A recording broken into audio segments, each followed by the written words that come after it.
commence une nouvelle série et j'ai l'honneur de commencer cette série. Et c'est une série sur la mission. Et c'est connecté avec le jeûne et la prière qu'on a fait il y a 2 semaines. Et quand on a prié et jeûné, et le thème, c'est la mission de Dieu sur la terre. C'est quelque chose vraiment proche dans mon cœur parce que je suis missionnaire. Ma femme et moi, on était missionnaires. Moi, j'étais missionnaire sur les campus universitaires du Texas quand j'ai commencé dans le ministère, pour ceux qui ne savent pas. Et j'ai évangélisé les étudiants de partout. Et par la grâce de Dieu, on a gagné des milliers des étudiantes à Jésus. On a fait des disciples. On a des gens depuis 30 ans maintenant, plus que 30 ans que je suis dans le ministère. Et j'ai des gens, ils avaient que 18, 19 ans quand ils ont rencontré Jésus. Et maintenant, ils sont des chefs d'entreprise, chefs financiers en Arabie Saoudite, en train de gérer les études bibliques avec des autres chefs d'entreprise, des pétroles, des zones comme ça. Tu dis, waouh, des missionnaires en Chine, des missionnaires en Afrique, des missionnaires de partout. C'est incroyable, quand tu dures un peu plus longtemps, tu commences à voir le fruit. Rien ne se passe dans le moment. Tu dis, bah, rien de spectaculaire. Mais quand tu restes fidèle, tu commences à voir le fruit qui multiplie dans les vies. La vie de missionnaire, c'était quelque chose de différent. Moi, j'ai commencé là au Texas, et après le Seigneur nous a envoyés en Autriche. On a passé 2 ans en Autriche, en Allemagne, et un petit peu en Suisse, en train d'évangéliser les jeunes encore, et aussi les églises, ranimer les églises.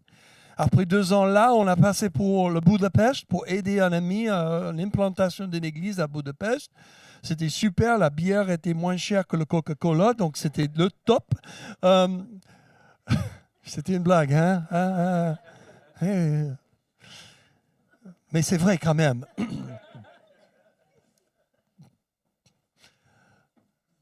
Et après ça, le Seigneur m'a donné une vision pour Marseille.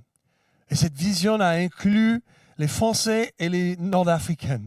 Et dans cette vision, j'ai vu des hommes avec les bouches ouvertes, tout à bord de la mer, en train d'attendre. Ils attendaient que je leur donne quelque chose à manger. Et Jésus était en train de flotter sur la mer, juste à côté de moi. Il m'a dit, voici les trésors cachés, il faut que tu les trouves. Et j'ai dit, oh Seigneur. Il nous a confirmé ça 2-3 fois avec les paroles prophétiques, 24 heures plus tard, 1 semaine plus tard. On ne pouvait pas éviter cette parole que Dieu nous a donnée. Donc on a quitté le Budapest, on a recommencé aux États-Unis, on a retourné en France, on a fait une école de français à Albertville, dans les Alpes, là, et on est descendu ici en juillet 2010. On est arrivé le 4 juillet de 2010. Pour les Français, c'est plutôt le 14 juillet. Hein? C'était notre indépendance de tous les roast beef et on était contents d'arriver en France parce que la France nous a aidés d'être libérés de tous ces roast beef de l'époque. Vive les grenouilles. Et Christy et moi, on a passé depuis 2009, on est en France. 2010, on est arrivé à Marseille. Et on ne savait pas quoi faire. On juste priait et commençait à aimer les gens autour de nous. On a sémé la graine, on a sémé la parole, on a arrosé la parole, on a rassemblé les gens pour les différents types de trucs. Je peux raconter des histoires de tout et n'importe quoi qu'on a essayé pour Jésus. Et les choses qui marchaient, les choses incroyables et les choses bizarres et tous nos échecs. Mais 4 ans plus tard, Dieu a donné une opportunité de démarrer cette église. Et c'est pour ça qu'on est là aujourd'hui. Parce que les gens qui nous ont rejoints, c'est vous et les autres, Dieu a fait quelque chose de spectaculaire ici. Il y a une vision unique ici. Il y a des valeurs qui sont uniques ici. Et une de ces valeurs, c'est que nous sommes une église missionnaire.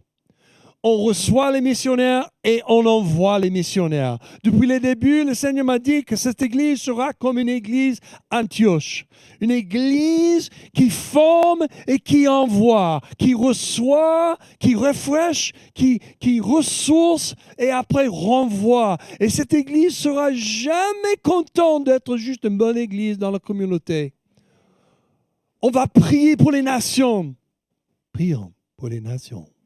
On va s'aimer dans les nations. On va implanter des églises dans les nations. Et tu dis, mais comment une église de ce petit détail va affecter le changement dans le monde? Par la grâce de Dieu, par le Saint-Esprit. C'est certainement pas par allumer nos propres feux. Donc l'objectif de cette série de messages est d'encourager notre Église à participer à la mission de Dieu.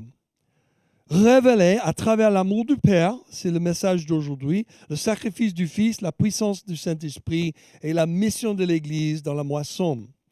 Et puisque cette série s'appuie sur les Écritures tirées de l'Évangile selon Jean, il est important d'en donner brièvement le contexte. Donc je rentre dans le message un petit peu là. Jean a écrit son Évangile vers la fin du 1er siècle. Et cet Évangile a été écrit pour les non-juifs et les juifs. Et cet Évangile est différent parce que Matthieu, Marc et Luc, trois autres évangiles, ils donnent beaucoup de la même information, un peu différent, un peu varié, mais presque événement par événement. Mais l'évangile de Jean, peut-être parce qu'il a déjà vu que, et tout le monde a déjà connu les autres trois évangiles et tout ce qui s'est passé, il a écrit plutôt un évangile théologique, spirituel même, très spirituel et basé sur la personne de Jésus-Christ. Et en fait, il n'a pas fait tous les éléments comme la généalogie, la naissance, le baptême, la tentation, les exorcismes, les paraboles et toutes ces choses. Au lieu de cela, il a fait 92% de son contenu complètement différent que les autres. C'est incroyable, que 8% se trouvent dans les autres évangiles. Mais par contre, il donne certaines explications comme la peine de vie. Quand les autres trois, ils ont juste raconté l'histoire, mais lui, il raconte l'explication que Jésus donnait sur la peine de vie en Jean 6. L'accent principal de Jean est la nature divine de Jésus et son identité comme parole éternelle de Dieu. C'est le plus théologique des 4 évangiles. Donc, pendant cette série, on va visiter 4 différents sermons. La première, c'est l'amour du Père. Deuxième, sacrifice du Fils. La puissance du Saint-Esprit, la mission de l'Église. Donc, aujourd'hui, le message n'est pas trop long. Je fais des grandes et longues introductions, les petits messages juste après. Donc, voilà, l'amour du Père. Aujourd'hui, notre verset du jour, c'est le populaire Jean 3,16. Vous avez déjà entendu? En fait, j'avais une balle de basket avec Jean 3,16 en dessus. Mais un enfant m'a piqué la balle. Donc, c'est là-bas. Et j'ai trouvé ça intéressant parce que je suis arrivé en méditant sur Jean 3,16 et j'ai pensé, combien de fois le verset Jean 3,16 arrive sur la scène, les arènes sportives, tout le monde a une bannière, Jean 3,16, Jean 3,16. C'est connu. Dans tous les cercles missionnaires, ils ont utilisé Jean 3,16 comme un verset, un thème pour les conférences, etc. Et vous connaissez bien Jean 3,16, n'est-ce pas? OK, on va le lire dans ma version. Car Dieu a tant aimé le monde qu'il a donné son Fils unique afin que quiconque croit en lui ne périsse pas, mais qu'il ait la vie éternelle. Quel verset plein de jus. Mais avant qu'on fasse une dissection de ce verset tellement simple, moi j'aimerais bien juste vous donner une petite théologie au derrière, biblique, de notre Dieu missionnaire. En Genèse 1, 28, on voit que Dieu a créé l'homme et femme et dit que Dieu les bénit. Et Dieu leur dit, soyez féconds, multipliez, remplissez la terre et assujettissez-la et dominez sur les poissons de la mer, sur les oiseaux du ciel et sur tout animal qui se meut sur la terre. Dieu n'a pas juste créé la création et l'univers et tout ce qui est organisé, mais par sa nature trinitaire, il a aussi emprunté cet même appel pour créer des choses aux êtres humains. Quand Dieu a créé le monde, il a créé l'homme dans son image. Et quand on regarde ce verset-là, on voit que Dieu, le Créateur, il est en mission. Dieu a décidé de faire une mission. Je vais créer l'homme pour être en mission. L'homme avait une mission au début, et cette mission, c'était clair, de se multiplier, de dominer sur la terre, de remplir la terre. L'homme est toujours créé avec un but. Dieu avait toujours un but, et il a toujours un but. On voit que Dieu était un Dieu missionnaire depuis le début. Puisque Dieu règne, l'homme est appelé à régner avec lui. Il y a un professeur, Arthur Glaser, qui a écrit pas mal de choses. Et lui et ses collègues parlent de l'humanité comme des vice-régents de Dieu sur la terre, engagés dans un mandat concernant la famille, le mariage, la création, la justice, la loi et l'ordre. Et ce mandat reflète la nature même de Dieu. Dès la création, Dieu est en mission pour former une famille étendue à toute l'humanité. Ce mandat originel s'aligne parfaitement avec le mandat de Jésus lorsqu'il envoie ses disciples faire des disciples parmi toutes les nations. Lorsque Jésus dit « Allez, faites de toutes les nations des disciples », il restaure et rachète le commandement initial d'être fécond et de remplir la terre. Est-ce que vous voyez? Tout devient un grand cercle. Ils reviennent à la base, à l'original. Nous voyons Dieu envoyer des hommes en mission. Par exemple, Noé et l'arche, Abraham et l'alliance, appelés à obéir et à être une lumière pour les nations.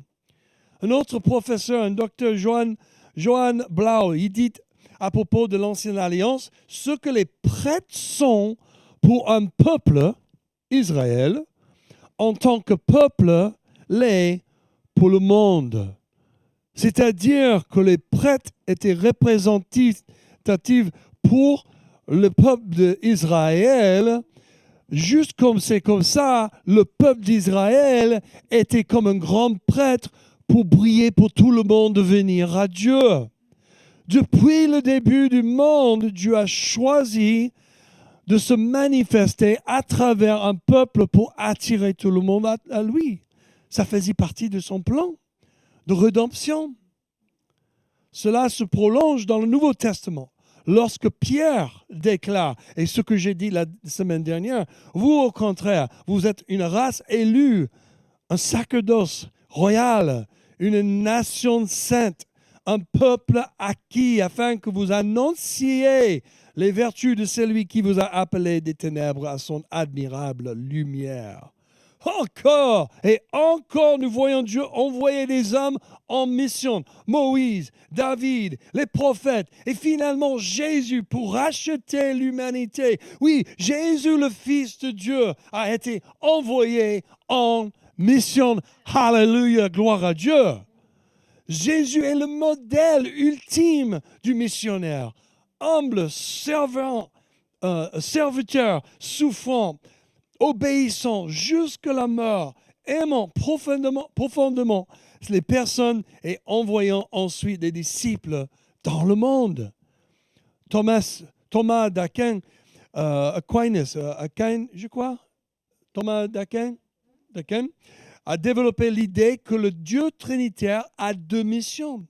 Envoyer le Fils dans le monde créé et envoyer le Saint-Esprit. Après que le Fils a été envoyé, qu'il a vécu, est mort est ressuscité, le Père et le Fils envoient l'Esprit pour habiter dans chaque croyant, chaque disciple de Jésus-Christ. Ce qui est extraordinaire, c'est que la mission de Dieu ne s'arrête pas lorsqu'une personne est sauvée. Elle intègre à la mission même de Dieu. Oh, alléluia, je suis appelé par Dieu.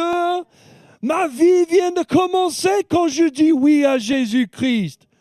Moi, j'ai cherché mon but depuis des années. Pendant 20 ans, j'ai cherché pourquoi existe-moi sur la terre. Et quand j'étais sauvé, j'ai connu la raison pour glorifier Dieu, pour rendre connu notre grand Dieu dans le monde entier. Dieu n'a jamais eu l'intention de sauver des personnes sans but. Nous revenons à notre vocation première, le connaître, le glorifier et le faire connaître sur toute la terre. Remplir la terre avec la gloire de Dieu.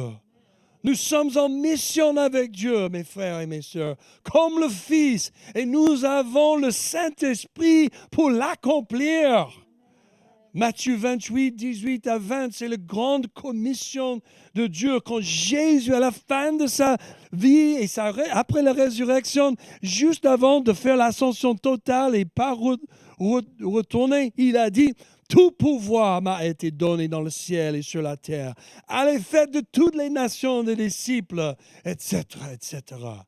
Et même Karl Barth, notre théologien, disait, de la même manière que Jésus a fait des apôtres parmi les premiers disciples, les apôtres sont appelés à faire des chrétiens apostoliques de tous les autres. Oh, oh, oh! Est-ce que les apôtres existent toujours aujourd'hui? Oui! Et vous êtes apôtres par Jésus-Christ, par le Saint-Esprit en toi. Nous sommes tous des ambassadeurs pour Jésus-Christ, les Écritures disent. Nous sommes tous les prêtres. Nous avons le cerveau, la pensée de Jésus-Christ. Parce que ce qu'il a fait, il nous a rachetés du fond du gouffre et il nous a assis à côté de lui dans les lieux célestes. Parce que nous n'avons pas l'autorité avant, mais nous sommes dans la position d'autorité maintenant. Mais c'est pas pour rien. C'est pour un but de le glorifier et de rendre son nom glorifié dans toutes les nations. Dieu est missionnaire par nature et toute la création porte l'empreinte de cette mission. Et pourquoi Dieu est-il missionnaire? Moi, j'aime bien savoir pourquoi. On peut regarder, c'est comme ça, c'est comme ça, c'est comme ça. Alors, je dois... Mais comment, pourquoi est-ce que Dieu est-il missionnaire? Parce que Dieu est amour. Et il est aussi miséricordieux, il est aussi juste, il est aussi la vérité infinie, esprit glorieux et juste, mais il est amour.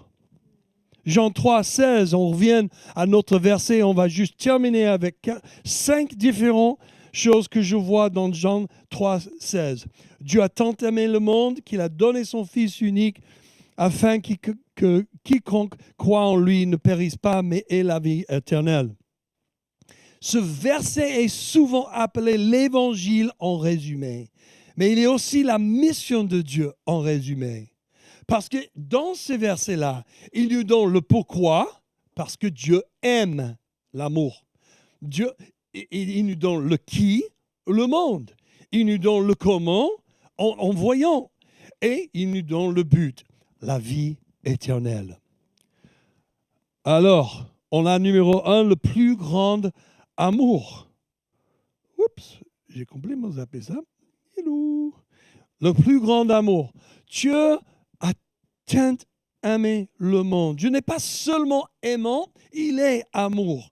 Son amour embrasse toute l'humanité. L'amour de Dieu n'est pas limité à une seule nation, ni à un seul peuple. Il embrasse toute l'humanité, même s'il a choisi le peuple juif pour être le peuple qui brille et qui attire tout le monde vers lui, c'était pas juste les Juifs qu'il a choisis. Non, avant qu'il a choisi les Juifs, il a choisi toute l'humanité. Cet amour universel est le moteur de la mission de l'Église. Si l'amour de Dieu atteint chaque personne, alors notre mission doit viser à rejoindre chaque personne. Ce n'est pas parce que le monde est grand, mais parce qu'il est perdu que l'amour de Dieu est si remarquable. Bien sûr, le monde est grand. Mais quand tu vois l'état de ce monde, comment quelqu'un, un Dieu qui l'a créé, la créature, va aimer ce qui est le monde aujourd'hui? Toute la violence, toutes les violations, tous les meurtriers, tout le dommage, tout le mal qui existe dans le monde, c'est choquant, c'est remarquable que Dieu a tant aimé le monde. Incroyable. Et c'est pour ça, même Jean, dans ses autres épîtres, ils disent, il ne faut pas aimer le monde. Nous sommes des pèlerins, on est en train de voyager, on est en train de traverser ce monde. Ça fait partie de notre voyage vers l'éternité. Quand on a commencé notre relation avec Jésus, on a commencé notre relation pour l'éternité avec lui. Mais la première partie, ça met un peu la fondation et la direction, et ça met les choses en place pour l'éternité. Ce qu'on fait dans ce petit moment qui est bien court, ça affecte toute éternité. Comment tu vis, comment on vit ensemble, comment on réagit, comment on traite, on honore, on respecte les uns les autres. Pas juste dans l'église, dans notre allée tous les jours. Ça affecte comme les échos pour l'éternité. J'aimais bien, il y avait une grande citation de l'époque du gladiateur. Gladiateur. Tout ce que vous faites dans cette vie va faire des échos dans l'éternité. Mais il avait raison. Même si c'est le païanisme et tous ces autres trucs. Mais la vérité est là. Nos vies comptent pour quelque chose. Du bon côté, c'est une bonne nouvelle. C'est-à-dire que si je souris à quelqu'un, si j'encourage quelqu'un, si je suis gentil et si j'agis dans la politesse au lieu de réagir avec le rage, ça compte pour quelque chose pour l'éternité. C'est une bonne chose. C'est super, ça m'encourage. Il y a aussi l'autre côté. Si je fais n'importe quoi, ça a aussi des échos. Pour les chrétiens, c'est une bonne nouvelle parce que nous avons le Saint-Esprit en nous maintenant. Donc, on a la possibilité de bien agir. Maintenant, on a la possibilité de faire du mal ou du bien. Avant, on a fait que du mal. Mais maintenant qu'on est né de nouveau, parce que le Saint-Esprit est en nous, nous avons au moins la possibilité de faire du bien. Et on fait quoi? La rage. Bon, on ne fait pas ça. Mais je connais une autre personne qui faisait ça avant. L'amour de Dieu est tellement grand et remarquable en face du contexte. Mais il a décidé, parce que dans sa nature, il est amour. Le deuxième, c'est le plus grand don. Il a donné son Fils unique. Il n'y a pas de don plus grand que ça. L'amour produit toujours une action. Donner. Dieu a tant aimé qu'il a donné. Si tu me dis que tu aimes quelqu'un, je vais dire, et c'est quoi la preuve? Où est la preuve? Et tu vas dire, oh, j'ai fait ça, j'ai donné ça, oh, ok, c'est vrai alors. Mais tu sais ce qu'on essaie de faire dans l'Église? On essaie de faire toutes les choses qu'on sait qui sont des bonnes choses, sans amour dans nos cœurs. Et ça produit la religiosité. faire des actes, faire des actions, fais pas ça, fais ça, on suit les règles, pour essayer de montrer qu'on est justifié. C'est pas comme ça que Jésus change le cœur. On est déjà justifié par Jésus, on a son amour dans nos cœurs, et grâce à cette relation avec l'amour, on peut manifester l'amour envers les autres, et on le fait. Il n'y a pas de plus grand don que son propre Fils. Dieu a donné avant que nous ne donnions quoi que ce soit. L'envoi de Jésus devient le modèle de la mission de l'Église. Et même en Jean 20, 21, on voit que comme le Père m'a envoyé, Jésus dit, moi aussi, je vous envoie. Dieu a tant aimé le monde qu'il a envoyé son Fils. Et le Fils, il est en train d'approcher sa mort. Il dit, tu sais quoi, le Père a tant aimé le monde qu'il m'a envoyé. Et moi, j'ai tellement aimé le monde que je vous envoie. Et tu sais ce qu'on doit dire? Si le Père a envoyé le Fils, et le Fils a envoyé le disciple originel parce qu'il a tant aimé le monde, donc parce que j'aime le monde, parce que Dieu a placé l'amour de Dieu dans mon cœur pour le monde, moi, je dois agir et envoyer les autres. Oh là là, Matt, tu fais n'importe quoi là. Il y a un modèle là, il y a une répétition dans un sens, il y a un principe. On fait des disciples qui font des disciples qui font des disciples. Alors, on visite l'église les dimanches et on dit bonjour, coucou, et on fait nos vies comme on veut. C'est drôle, non? La plus grande invitation, quiconque croit, l'évangile est pour tous. La mission de l'Église est de d'étendre cette invitation sans limite, peu importe la race, le statut social ou l'arrière-plan. C'est incroyable ce que Dieu peut faire dans les vies de n'importe qui. On voit le résultat depuis les années ici à Marseille. Combien de personnes ont été transformées radicalement par la grâce de Dieu? C'est incroyable. Quand on regarde toutes les églises qui font toutes sortes de bonnes choses, on a des missions, on a des organisations sociales et aussi évangélistes. Et c'est incroyable les témoignages de notre église et tous les autres, la transformation que Dieu fait dans les vies des gens. Des drogués et des addictions coupées et la délivrance complète. Et en fait, le prochain point que je voulais faire, c'est la plus grande délivrance. Ils ne périssent pas. La mission n'existe pas parce que des hommes et des femmes périssent sans Christ. Jean n'est pas poli là. Il dit les choses correctes. Si on ne périsse pas éternellement sans Jésus, il n'y a pas raison pour annoncer l'évangile. Il n'y a pas raison pour exhorter les gens de retourner au Père, de réconcilier avec Dieu. Mais le fait est que sans Jésus-Christ comme Seigneur de ma vie, je vais passer l'éternité à l'enfer ou dans la punition ou, comme les autres disent, dans la séparation de Dieu. Vous savez qu'on vit dans un monde entre l'enfer et le ciel ici. Ce petit moment, on est là, on peut goûter un peu du ciel, mais on peut goûter un peu de l'enfer quand même aussi. Billy Graham avait une grande prédication assez connue à l'époque. Deux enfers et deux ciels.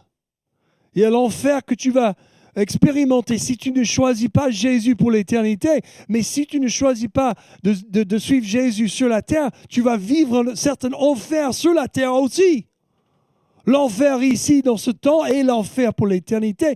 Mais aussi mal que ça ressemble, on a la promesse d'expérimenter l'éternité, le ciel pour l'éternité, et le ciel sur la terre. Mais si les gens ils disent que non, Jésus ne va pas laisser les gens aller à l'enfer, s'il y a des gens qui inventent notre théologie, qui disent qu'il n'y a pas d'enfer, il n'y a pas de séparation de Dieu, Dieu va tout pardonner, t'inquiète pas. c'est pas biblique ça. Même juste dans ce verset-là, on voit qu'ils ne périssent pas. Et c'est important de garder la bonne nouvelle et l'évangile correct. Il n'y a pas de bonne nouvelle s'il n'y a pas de mauvaise nouvelle. Hello? J'ai entendu cette explication une fois. Si vous étiez sur un avion et le pilote dit, hey, voici les parachutes pour tout le monde. Tu dis, bon, c'est super d'avoir un parachute. Mais est-ce qu'il y a une raison pour avoir un parachute? Ah oui, en fait, on va écraser dans une montagne dans 10 minutes. Ah d'accord, donne-moi le parachute, je m'en vais. Le parachute n'est pas une bonne nouvelle, sauf que tu as une mauvaise nouvelle qui arrive. Et dans ce cas-là, tu dis, ah.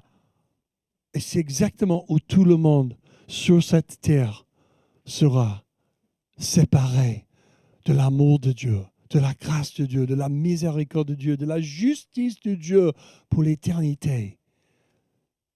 S'ils ne choisissent pas Jésus-Christ, s'ils ne disent, je repens de mes péchés et je te donne 100% de ma vie, je te suivrai à jamais, Jésus. C'est la décision de chaque personne, bien sûr. C'est bien d'avoir la famille qui prend la décision. Mais ce n'est pas ta tante qui va rester debout juste à côté de Jésus, à l'entrée du ciel, en disant « Et pourquoi je te laisse dans mon éternité avec moi ?» Oui, parce que ma tante elle est où? Ma tante vraiment priait beaucoup. Hein? Elle connaissait la Bible par cœur. Non, tu connais. Elle s'appelle Isabelle. Oui, Isabelle. Isabelle, tu es où? Viens vite. Ça ne marche pas comme ça. Chaque personne a besoin de prendre leur propre décision pour Jésus-Christ. Nous avons une opportunité de vivre dans un pays qui est vraiment libéré, qui est vraiment dans la liberté. On a la possibilité de voyager le monde. Nous avons la possibilité d'annoncer l'Évangile ici à des centaines de nations qui sont là à Marseille. La question aujourd'hui, j'ai plein de questions, mais comment on participe dans cette grande évangile, dans cette vie missionnaire de Dieu? Nous avons des différents missionnaires qui sont là. Tobias et sa femme, ils sont là. Ils ont passé beaucoup de moments en Afghanistan, en Grèce, en plusieurs endroits. C'est incroyable. Ils racontent des histoires incroyables. Comment Dieu pourvoit et protège. Et il est avec eux dans les moments les plus difficiles et isolants. Pourquoi? Parce qu'ils souffrent une certaine persécution. Et Jésus a dit, vous allez souffrir la persécution si vous annoncez mon nom.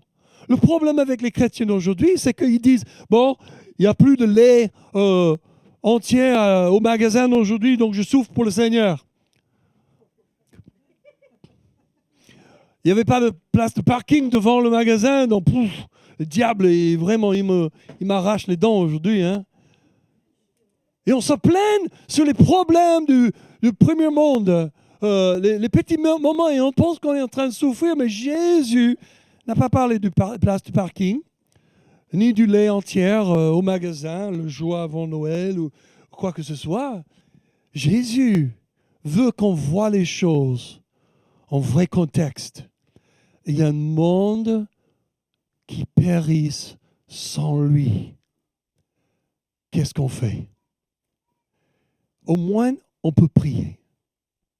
Deuxièmement, on peut donner l'argent, temps, investissement, priant avec les missionnaires. Troisièmement, on peut aller et prendre les voyages missionnaires et investir dans les autres endroits. Mais tu sais où toutes ces choses commencent? Bien sûr, avec la prière, mais avec notre entourage ici. Où Dieu nous a placés, nous avons une sphère d'influence. Qu'est-ce qu'on fait pour faire des disciples juste parmi nous? Est-ce que vous avez des bons outils? Est-ce que vous ne savez pas quoi faire? Moi, je suis prêt à vous donner tout ce qu'il faut. On a déjà fait pas mal de formations dans les années précédentes. On peut revivre ces formations, mais aussi on peut continuer à grandir et faire des autres. Mais le plus important, c'est qu'il faut commencer tout de suite. Prions. Merci Jésus. Je sais que tu es un Dieu missionnaire et tu agis toujours parmi nous. Et tu t'agis pas seulement d'améliorer la vie, mais de sauver des vies pour l'éternité. Et ton but, Jésus, ton mission sur la terre était de donner la vie en abondance, pas la condamnation. Tu es venu pour sauver, non pour juger. Mais tu savais qu'un jugement vienne et que pour ceux qui n'ont pas le Christ comme Seigneur et Sauveur, ce jugement sera une séparation éternelle avec toi, Dieu. Un châtiment éternel. Donc, Seigneur, merci que tu prends nos cœurs aujourd'hui, que tu touches nos cœurs, que tu bouleverses nos cœurs, qu'on sorte de notre zone de confort, de christianisme un peu dans un carton ou bien cadré, et qu'on puisse commencer à sortir. Que l'audacité, un esprit d'audacité sorte. Pas d'embêter les gens, mais de vraiment servir les gens, vraiment aimer les gens, vraiment donner nos vies pour nos voisins, pour nos collègues, pour la famille. Parce que comme John Piper a dit, la mission existe parce que l'adoration n'existe pas encore. Seigneur, merci que tu nous aides à présenter l'adoration de Jésus-Christ partout dans ce monde. Merci que tu prends les Gédéons pour utiliser, pour décimer toute une armée. Merci que tu prends les choses petites et passages de ce monde pour complètement bouleverser tous les gens qui pensent qu'ils sont sages. Merci Seigneur que tu as promis la vie éternelle, de connaître Dieu, de marcher avec toi en relation pour toutes nos vies, pour l'éternité. Quelle promesse réalisée pour ceux qui sont sauvés. Tu es en mission pour sauver le monde, Seigneur. Nous sommes là en train de dire, Seigneur, comment je peux changer? Qu'est-ce que je peux faire pour être un disciple qui fait des disciples en mission avec toi, Seigneur? Je prie, Papa, qu'on puisse avancer, sortir, commencer une nouvelle vie en mission avec Jésus. Pas parce qu'on est forcé de le faire, parce que c'est convaincant l'argument, mais parce que tu nous aimes. Et ton amour est sans limite. Incroyable. On ne le mérite pas. Même quand on était mort, même quand on était en train de pécher, Christ est mort pour nous par rapport à son amour et la joie pour réconcilier toute l'humanité avec Dieu. Seigneur, je prie que tu touches nos cœurs.